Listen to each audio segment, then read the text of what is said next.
Hello friends, and thank you so much for coming back to the channel. My name is Maya, and today I want to show you how you can preserve your dill harvest in two different ways.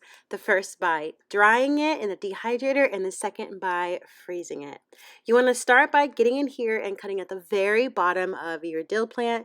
I always do this before it starts to go to seed. So here is all the dill that I harvested today, which is so much. If you can compare this to what you get at the store, it's just like leaps and bounds, and I literally didn't do anything to take care of it. I start by washing the dill. I love to use a salad spinner when I do this, and keeping the handles on makes this part extremely easy. I'm just rinsing it off. You can also rinse it in a vinegar water wash, but with these I don't. The reason why I recommend using a salad spinner is because it really helps getting all that excess moisture off. So I just spin it off, it just goes away, and then at the very end, I just make sure to try to drip and just see if we've got any on there, and with this one, we didn't. So now we have nice, clean, and fresh dill that is ready to work with. I'm going to start off by cutting the long part of the dill off. Now, you're going to still have a lot of stems so that you can easily grab it, but the parts that don't really have any, I don't need them anymore, and I am just going to put them in a bag so that I can compost them. The first method of preserving today I'm going to show you is the freezing method. So I'm just going to cut this into small chunks, and I don't really care if those stems are actually there, just because I'm usually going to use this frozen one for maybe fish, but this year I'm going to use it for canning my homemade pickles. So after you are done chopping all of this up, you're going to have really fluffy, just like an amazing pungent smell of dill in your home. We're going to put this aside, and I'm going to actually show you what I use to preserve this dill in the freezer. And honestly, this is just a leftover baby food container from when my kiddo was extra little.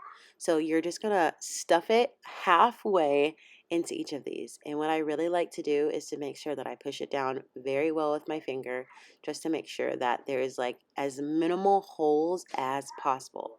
Because the next thing we're going to do is just put a little bit of water with it. And what that's going to do is just kind of keep it all together. So after that, I'm still going to push it down, trying to minimize all of the gaps, because this is going to help it freeze better. You'll stick it in the freezer and take it out once it is completely frozen. For me, I just did it till the next day, and what's easy for me is just to pop it out with a fork or a knife, and then here we are. We've just got our little dill tablets.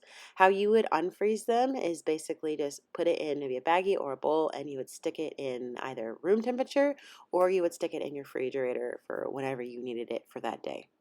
Make sure that you always date so that you know how long certain things have been in your freezer. So let's move on to the next way we are going to preserve it, which is by dehydrating our dill, which is a very easy process. You're going to wash it just the same way as you washed the beginning one, but this time you're just going to leave it whole, and you're going to put it on your dehydrating rack. Everything that I use will be linked below. This exact dehydrator is from Cabela's, but I will link one that is very similar. The thing with dehydrating is you're going to make sure that there's a lot of airflow. So what I did is kind of just ripped it in half and tried to lay it out as flat as possible. Now I did use about 3 drying racks full of dill, so do take that into account. I put the dill in the dehydrator at 160 for about 8 hours, and here is our finished product. It is nice and crunchy, and always feel free to put it back in there for more if it is not. And another reason why the stems are so helpful is because I get a hold onto the stems while I am trying to take off the extra little bits and put them in a jar. I'm sure there is an easier way, but for me, honestly, this isn't a lot of extra work, and it's just kind of fun to put it between my fingers. So this is the dill that I'm going to use for potatoes, used for also fish, and any other seasonings that you would use dill for.